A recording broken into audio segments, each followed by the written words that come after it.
आपने बताया कि जो किडनी पेशेंट हैं जिनका डायलिसिस होता है, हाँ, वो किस तरह से डायलिसिस से बच जाते हैं और किडनी जो है प्रॉपर वापस हील हो जाती है, क्योंकि मोस्टली हमने देखा है कि जिसकी किडनी खराब हो गई वो ट्रांसप्लांट ही कराता है या मर जाता है। ये एक इम्पॉर्टेंट बात है जो मैं आपको बताना चाहता हूँ ताकि आप इसको उन लोगों तक पहुँचाएं जिनको इसकी ज़रूरत है। ऐसे बहुत सारे लोग हैं लाखों में जो हर दूसरे दिन या तीसरे दिन डायलिसिस कराते हैं। पहले तो समझना पड़ेगा डायलिसिस क्या है। बहुत ही सिंपल है, आधे मिनट में समझ जाएंगे। आप जो भी कुछ खाते हैं पीते हैं उसमें कुछ चीज़ें बॉडी उपयोग में लाता है, एनर्जी में कन्वर्ट करता है, कुछ चीज़ें बॉडी यूज़ नहीं कर पाता है, तो आप यूरिन पेशाब के रास्ते उनको बाहर फेंक देते हैं। तो वो पेशाब कैसे बनता है, वो किडनी का काम होता है। उसके अंदर वो सारी चीज़ें हैं पेशाब में जो बॉडी को नहीं चाहिए, तो बॉडी ने उसको बाहर भेज दिया। क्रेटनाइन है, यूरिया है, यूरिक एसिड है, ऐसे बहुत सारी चीज़ें हैं, छोटे मोटे प्रोटीन हैं अलग अलग तरह के जो बॉडी को नहीं चाहिए, तो बॉडी ने पेशाब किया। आप बोलेंगे अरे मुझे पेशाब आ रहा है, तो वो किडनी ने बाहर भेजने का तैयारी कर ली है और आप गए और आपने अपने आप को हल्का किया, ठीक हो गया। ये तो हुआ नॉर्मल। आपका बॉडी खुद ही आपका डायलिसिस कर रहा है। डायलिसिस ये है, हमारा बॉडी हमारे अंदर की जो चीज़ जो हमें नहीं चाहिए वो बाहर फेंकने का रास्ता बनाया, इसे कहते हैं डायलिसिस। यानी कि हमारे सबकी बॉडी करती है इसको।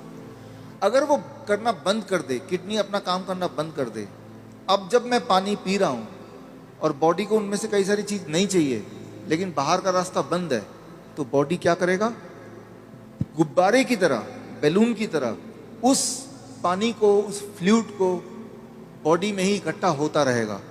ऐसे लोगों के पैर आप देखेंगे हाथी की तरह हो जाते हैं, सूज जाते पैर, हाथ सूज हाँ, जाते हैं, पैर हाथ सूज जाते हैं, गले मुंह सूज जाता है। तो क्या है, उनका जो यूरिन आउटपुट है, पेशाब या तो कम हो गया है या खत्म हो गया है।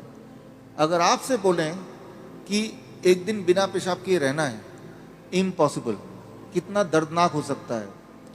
और ऐसे लोग फिर मशीन की मदद लेते हैं। वो मशीन वो खींचता है खून में से वो ऐसे पानी जो खराब है और निकाल के बाहर करता है। इसका मतलब हर दूसरे दिन उसको ऐसा करना पड़ता है और दूसरे दिन तक बॉडी में पानी जमा रहता है। और जबकि बॉडी में पानी जमा रहेगा तो उसका हार्ट के ऊपर भी बोझ है, लंग्स के ऊपर भी बोझ है। हर दिन वो कमज़ोर होता जा रहा है, हर दिन वो मरता जा रहा है, डायलिसिस कराने के बावजूद भी या डायलिसिस कराने की वजह से भी, क्योंकि डायलिसिस भी किडनी को और फर्दर खराब करती है। तो अब आपको समझ आ गया कि प्रॉब्लम क्या है, डायलिसिस किसे कहते हैं, किडनी खराब होना किसे कहते हैं। ऐसे लोगों को पहचानेंगे कैसे, आप जब देखेंगे। हम कैसे पहचानते हैं ऐसा पेशेंट को, कोई रिपोर्ट की ज़रूरत नहीं है मुझे, आपको भी ज़रूरत नहीं है। आप सिर्फ ऊपर से नीचे देखेंगे, अगर पैर हाथ में सूजन है थोड़ा बहुत भी, तो समझ लीजिए कि किडनी फेलियर की तरफ आप बढ़ चुके हैं। लेकिन घबराने की बात नहीं है। पहली बात, जब सूजन होती है बॉडी में, पानी जम जाता है तो सांसें भी नहीं ले पाता है, मुश्किल से लेता है, तो ये भी गड़बड़ है। वो चलता है थक जाता है, ये भी गड़बड़ है। तो ये तो हो गया। अब करना क्या है, सोल्यूशन क्या है, आपके बॉडी के अंदर से पानी को निकालना है। उसके लिए बड़ा आसान गॉड का दिया हुआ सोल्यूशन आपके पास ही है इसी वक्त। तीसरा kidney, third kidney. Third kidney किसे कहते हैं, आपका स्किन, सबसे बड़ा बॉडी का ऑर्गन। आपके स्किन में देखेंगे छोटे छोटे छेद हैं, है ना। तो ये जो छेद हैं, ये छेद से पसीना निकलता है। आप पसीने का एक बूंद लीजिए, पेशाब का एक बूंद लीजिए, दोनों को लैब में ले जाइए। अब पूछिए कि इसमें क्या है। पेशाब के एक बूंद में क्रेटनाइन, यूरिया, यूरिक एसिड, वो सारा कुछ मिलेगा जो पसीने के एक बूंद में मिलेगा। अच्छा, हाँ, यानी कि पसीना और पेशाब सेम है, अलग अलग नहीं है, बिल्कुल सेम है। केमिकल कॉम्पोजिशन दोनों का सेम है, उसमें भी सोडियम है, उसमें भी सोडियम है, उसमें भी पोटेशियम, उसमें भी पोटेशियम है। आपका पसीना एक तरह से बॉडी का पेशाब का ही एक और फॉर्म है। आपका जो स्किन है, ये भी भगवान का बनाया हुआ इमरजेंसी किडनी है, इमरजेंसी किडनी। तो उस इंसान का जिसके दोनों किडनी खराब हो गए, अब क्या करेंगे, ये जो स्टेपनी है, मैं इसको स्टेपनी बोलता हूँ। आपकी गाड़ी का एक टायर पंचर हो गया, आप स्टेपनी यूज करते हैं ना, तो हम बोलते हैं कि ये स्किन को यूज कर लो, स्किन से बाहर निकाल दो। अब सवाल आता है स्किन से कैसे निकालें। स्किन से निकालने के तरीके, अभी बाथटब का वीडियो प्लीज चला दें। ओके, चलाओ वीडियो बाथटब का। हमारे हॉस्पिटल में, हिम्स हॉस्पिटल है, डेराबस्सी में है, अभी जलंधर में भी खुल गया है। आप देखिए यहाँ पे वीडियो। ये जो लोग आप देख रहे हैं, ये पानी के टब में बैठे हुए हैं। पानी का टेम्परेचर याद रखिएगा 40 डिग्री सेल्सियस पे है। पानी गले तक है। गले तक पानी अगर हो, उसका टेम्परेचर अगर 40 डिग्री सेल्सियस मेंटेन कर पाएं, और ये लोग अगर 2 घंटे बैठ पाएं, तो 2 घंटे के अंदर 2 घंटे सुबह शाम के एक बार या फिर 1-1 घंटा 2 बार। अच्छा, ऐसा करने से, ये सारे किडनी पेशेंट हैं, ये वो पेशेंट हैं जो हर दूसरे तीसरे दिन डायलिसिस कराने जाते थे, लेकिन अब वो जाते नहीं हैं। क्यों?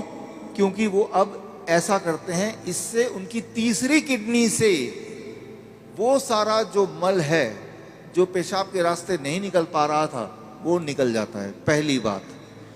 दूसरी बात, और ऐसे टब में, कोई भी टब में बैठ जाना है, कोई भी टब में, कोई भी टब हो, और उसमें जो पानी है उसे 40 डिग्री पे ही रखना है। 40 डिग्री पे रखना। और नापना कैसे? थर्मामीटर से। थर्मोमीटर आप 150-200 रुपए का मिल जाएगा।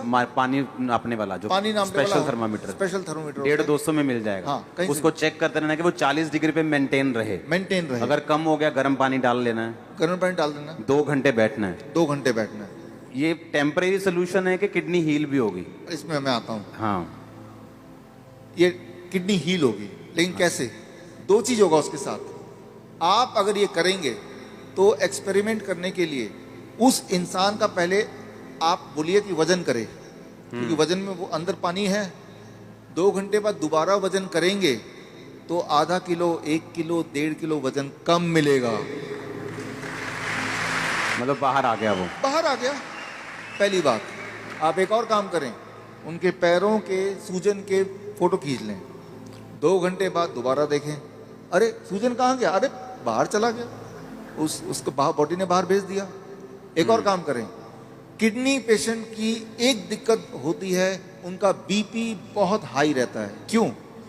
गुब्बारे को जैसे फुलाएंगे तो प्रेशर बढ़ गया ना, तो बॉडी भी तो गुब्बारे की तरह फूल रही है, पानी अंदर डल डल के, तो प्रेशर बढ़ता जा रहा है। तो चाहे कितनी भी दवा खा लें किडनी का पेशेंट, प्रेशर उनका बहुत ज्यादा होता है, blood pressure.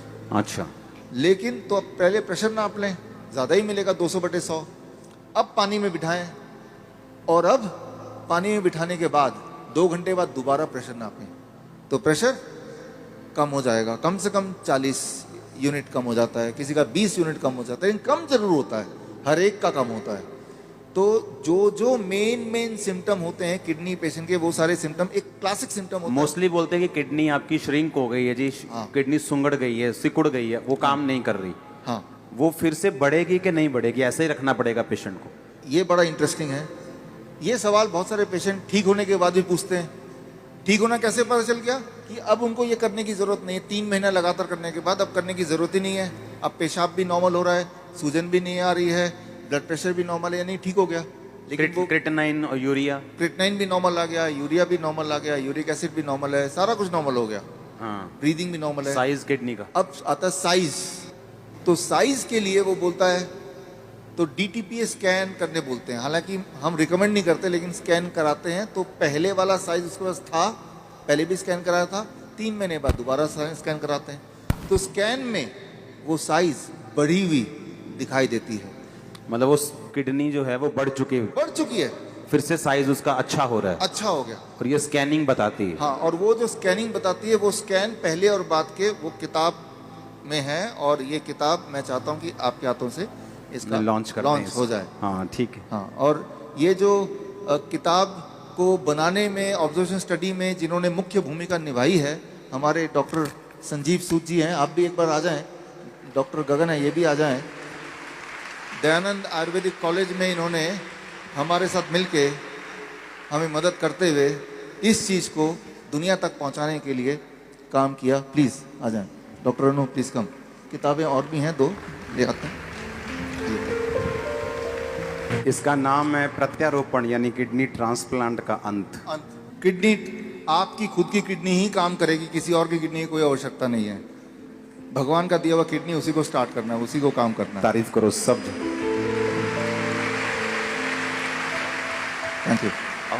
Thank you thank you. अच्छा, हमने कितने ऐसे लोग आपके लोग मोहल्ले में ऐसे आपने देखे होंगे जो किडनी ट्रांसप्लांट नहीं करा सकते, डायलिसिस नहीं करा सकते, मर जाते हैं। देखे कि नहीं देखे? चर्च में हील होते हमने देखे हैं, लेकिन जो बहुत से लोग हैं जो यीशु मसीह को नहीं जानते हैं, हमने हॉस्पिटल्स में देखा है। मेरे फ्रेंड्स हैं जो हॉस्पिटल्स चलाते हैं चैरिटेबल, वो बताते हैं कि किडनी पेशेंट किस तरह से आते हैं और उनके पास मशीन्स नहीं है, उनके पास स्ट्रक्चर नहीं है और लोग ऐसे ही मर रहे हैं। और देखो, जब डाइट का जिक्र होता है तो यकीन नहीं होता कि डाइट से कैसे कोई हील हो सकता है, और ये भी यकीन नहीं हो रहा कि बाथटब में बैठ के या ऐसे ऐसे करके कैसे कोई हील हो सकता। और उसको खाना क्या है किडनी पेशेंट को? सेम DIP डाइट प्लस ये जो मैंने बताया, ये 2 घंटे बैठना है। 2 घंटे बैठना है। कई बार लोग 2 घंटे नहीं बैठ पाते, तो 1 घंटा करके 2 बार बैठ लिया। कई बार 1 घंटा भी नहीं बैठ पाते, चलो 40 मिनट करके 3 बार बैठ गए। 2 घंटे का आपको रूटीन पूरे दिन भर में 2 घंटे बैठते ना, तो यहाँ से जो जितने पोर्स हैं तब जाके पूरा निकलता है। ये एक रूटीन बनता है। और 3 महीने बाद फिर उसकी किडनी अपने आप काम भी करना शुरू करती है। अपने आप काम करना शुरू करती है, तो फिर ये बंद कर देना है। डाइट चलेगा जिंदगी भर, डाइट चलेगी। हाँ, इसको बंद कर देना है। ये बंद हो जाएगा, ये बंद हो जाएगा और पेशेंट नॉर्मल रहेगा। पेशेंट अब वो पेशेंट ही नहीं है, अब वो पेशेंट नहीं, अब पेशेंट नहीं है, वो आप और हम जैसे हैं। नॉर्मल हो गया वो।